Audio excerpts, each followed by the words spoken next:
지리자동차, 동풍자동차, 상해자동차, 북경자동차 얘네들도 전기차를 거의 내연기관 자동차만큼 찍어내요.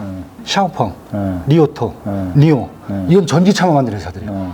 얘들 기본적으로 10만 대 이상 막 찍어내요. 비아디 작년에 한 280만 대 올해 한 400만 대. 중국 내에서 신차 판매량의 거의 30%를 전기차가 나가. 미국은 5%도 안 돼요. 중국에 지금 전기차가 또 핫 이슈 아닙니까? 그렇죠. 네네. 전기차하고 배터리하고 네네. BYD가 상당히 지금 또 각광을 받고 있는 그쵸, 것 같기도 네. 한데 네네. 한편으로는 또 이게 금융시장의 큰 형님은 또 BYD를 또 매각하고 있는 거고 네네. 워렌 버핏 선생님께서 몇 푼 안 돼요. 그거. 네? 100억인가 밖에 그래서 안 돼요. 도대체 이거 BYD 네. 전체적으로 중국 전기차 시장은 어떻게 봐야 되는 건지 네. 제가 말씀드렸지만은 미국의 테슬라하고는 틀리게 봐야 돼요. 테슬라하고는 또 다르게 봐야 돼요. 다르다. 왜?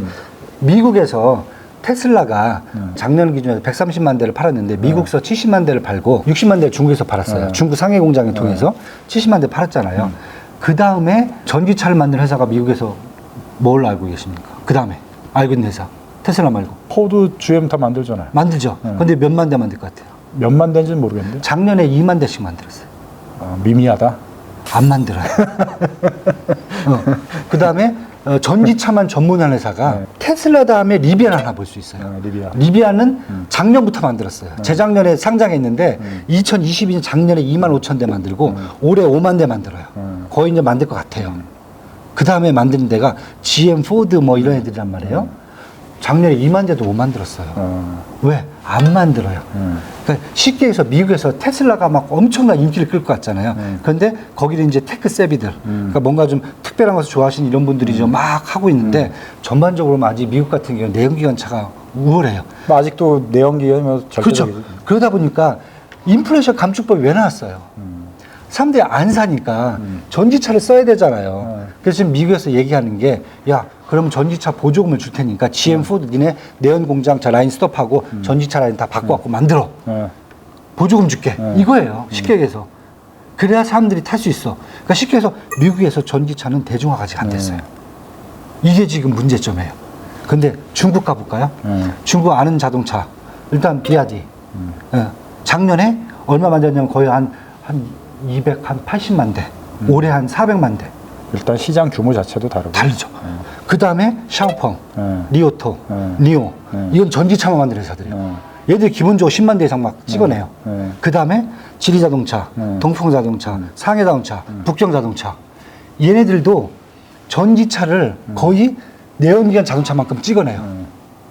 그래서 전체 중국 내에서 신차 판매량의 거의 30%를 전기차가 나가요. 중국은. 미국은 5%도 안 돼요. 그래서 어찌됐건 중국 내에서 전기차 시장은 엄청나게 계속 커진다? 커지는데 얘들은 대중화 패턴을 갔다는 거예요. 그러니까 예를 들면 럭셔리 컨셉 아니고. 럭셔리 컨셉 아니에요. 싸요. 싼 전기차. 비아디 해봤자 한 3천, 4천만 원 사요. 그런데 키로수는 400km가 나와요. 괜찮아요. 이만큼 가성비가 나온 거예요. 근데 왜 이렇게 나오냐면은 이게 뭐가 중요하냐면 작년에 중국 정부가 발표했어요. 2023년도부터 이제 보조금 안 준다. 그 전까지 보조금을 줬어요. 안 준다 그러니까 난리가 난 거예요. 그럼 중국 전기차 시장 다 망한다. 1월 달에 전기차 판매량이 확 줄어드는 거예요. 또 주가가 더 빠졌어요. 근데 3월 달 되니까 작년보다 더 많아지는 거야. 쉽게 해서 대중화가 됐다는 거예요. 그것을 정부가 밀어붙인다. 보조금을 안 줘야 된다. 왜? 정부 기관 자동차는 다 전기차가 써야 돼. 중국은 그냥 쉽게 얘기해서 전기차 자체가 일단 이제 대중화되는 걸로 간 컨셉의 스텝으로 지금 올라왔다. 그러면 이제 옛날에 우리 현대차 팔듯이 그냥 파는 거예요, 얘들은. 뭐 우리가 생각하듯이 뭐 테슬라 한번 우리가 막 사서 전기 살 때 막 고민을 막 하고 이런 컨셉이 아니야, 얘들은. 그냥 가서 전기차, 왜? 전기차를 사야 공무원도 전기차를 사야 되고 애플하고 똑같아. 분위기 자체가 그렇게 돼 있으니까. 네, 그다음에 번호판도 전기차를 사야 빨리 준대. 지금 그런 컨셉이에요. 정책적으로 화끈하게 또 중국이 밀면 밀 수가 있으니까. 이미 밀고 있고. 근데 이번에는 보조금을 안 줬는데도 이렇게 사버린단 말이야. 그럼 사람들 입장에서는 전기차를 자기들이 괜찮은 수단으로 믿고 쓴다는 거예요. 내부적으로도. 그리고 배터리 같은 경우도 전 세계 배터리 생산량의 60%를 중국 애들이 쓴단 말이에요. 내수야. 전기차고 다 배터리가 내수인데 뭐 우리나라는 뭐 그 미국의 공장 지면서 이번에 조금 이제 한번 반짝을 했는데 전 세계 60%가 사실 중국인데 뭐 넝더스다이, CATL부터 시작해갖고 EV 에너지라든지 아니면 이제 고션테크 엄청난 기업들이 많아요. 많은데 얘들도 지금 중요한 게 뭐냐면 이 배터리 업체하고 전기차 전 세계 60%를 또 중국 애들이 생산한단 말이에요. 두 개 60이에요. 여태까지는 내수 충당하기 바빴어.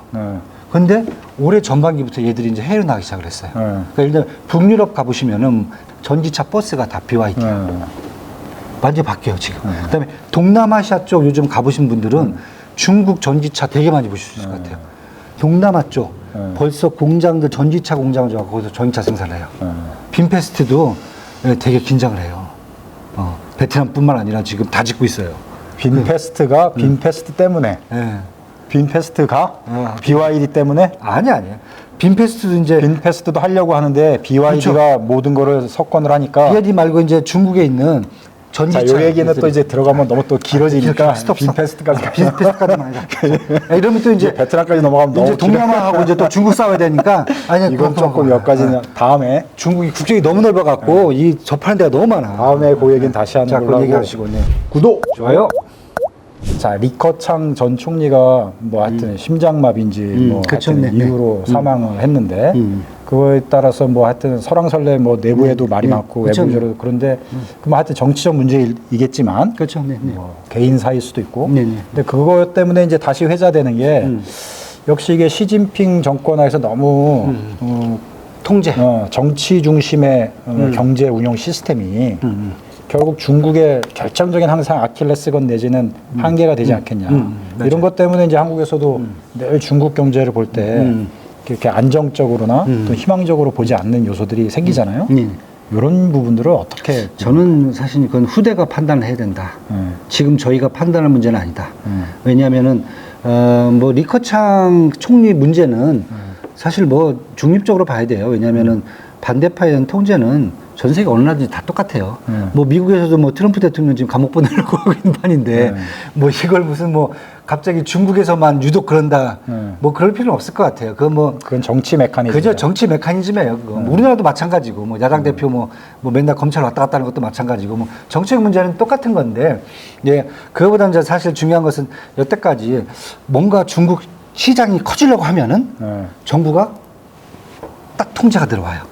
그런데 이것을 야 중국 정부가 뭐가 싫어서 한다 뭐 이런 컨셉일 수도 있는데 제가 처음에 말씀드린 게 사회주의 시장 경제 말씀드렸어요. 두 개가 양립하고 있어요. 그건 중국 경제 시스템에 할 수 없는 한계점이에요. 그러니까 아까 말씀드렸잖아요. 정부가 절대 사기업에다가 공적 자금 안 준다. 그러니까 시장 경제로 막 돌아가게 하는데 자, 잘 보세요. 우리가 이제 대학 때 배웠던 그리고 이런 거 이론 하나 적용해 볼게요. 공산주의가 먼저 나왔습니까? 자본주의가 먼저 나왔습니까? 역사적으로 태동이. 사회주의가. 자본주의 다음에 공산주의지. 그죠. 자본주의가 먼저 나왔잖아요. 사회주의가 그다음에 사회주의가 나왔어요. 자본주의의 문제점을 보고서는 그쵸. 개선하기 위해서 공산주의가. 그걸 중국 애들이 똑같이 하고 있어요. 자본주의의 문제점이 뭐죠? 가장 큰 문제점이 독점, 빈곤 이런 문제란 말이에요. 그러다 보니까 중국 정부 같은 경우는 자 시장 경제는 돌리되 이 시장 경제가 커지면서 나올 수 있는 독점 문제라든지 빈부의 격차 문제라든지 이런 거에 나오면은 정부가 개입을 한다고 생각하는 거예요. 가장 큰 문제가 알리바바하고 플랫폼 뭐 징둥닷컴부터 시작해서 텐센트, 통신 다 2년 반 동안 두드려 팼잖아요. 왜 팼겠습니까? 마윈이 꼴보기 싫어서? 그건 아니잖아요. 마윈은 보이지도 않아요. 시진핑 입장에서는. 독점으로 가는 건 안 된다. 독점은 안 된다. 왜? 알리바바가 전자상거래에 50%를 차지한단 말이에요. 그 큰 국가에서. 여기 걸 봤을 때 핀테크에서 70%를 차지한단 말이에요. 그러면은 정부 입장에서 봤을 때는 독점이라는 거예요. 이건 용납이 안 된다. 왜? 독점은 국영기업만 할 수 있어요. 그러면은 정부가 바로 들어와요. 이게 바로 어떻게 보면은 한계일 수도 있고 이 시장의 특징일 수도 있는 거예요. 그냥 그 자체로 그렇죠. 받아들이자. 이렇게 봐야 돼요. 자꾸 우리가 우리 잣대로 자꾸 잣대로 하면 안 돼요. 평가를 하려고 하지 말고 네, 저는 그렇게 그 봅니다. 자체로 받아들이자. 네. 구독, 좋아요. 자, 그래서 이제 뭐 자세하게 세부 또 더 주제에 들어가고 종목별로 또 분석 들어가는 차츰 이제 하는 걸로 하고요. 일단 오늘 그 질문을 드리고 같이 이제 논의하고자 했던 건 역시 중국 경제가 또 중국에 운영되는 시스템이 시장이 우리에게 기회 요소인지 리스크 맞아요. 요소인지 이런 것들을 이제 점검해 보는 시간을 가졌는데 일단 우리 이 대표는 좀 드라이하게 있는 그 체제 그대로를 일단 받아들이고 그렇죠. 네. 또 과거보다는 변화된 모습이 변화된 분명히 모습을 있기 보여야죠. 때문에 네. 그 변화된 모습을 보고 우리가 받아들여야 되는데 자꾸 과거의 중국을 놓고서는 왜 지금 중국이 이러냐 그쵸. 뭐 이런 식으로 자꾸 판단하고 하면 이제 투자에 그럼요. 네. 올바른 전략을 세우는데 좀 문제가 있다. 그래서 우리가 좀 드라이하게 보고 중국도 우리 그 경제 변수 중에 좀 편안하게 보면서 너무 이렇게 스트레스 받지 않고 그렇죠. 네, 맞습니다. 전략을 짜가면 좋을 것 같다. 네. 그런 생각이 드네요. 그리고 앞으로 저희들이 이제 투자 관련해서 여러 가지 변수들을 이제 진단을 해드릴 텐데 댓글로 뭐 여러분들 의견이나 또 궁금한 것들 남겨주시면 저희들이 보고 또 그 우리 시청자분들 또 독자분들 궁금한 것들을 풀어드리는 그런 시간들을 앞으로 한 번씩 계속 갖도록 하겠습니다. 수고했습니다. 네, 고맙습니다. 감사합니다.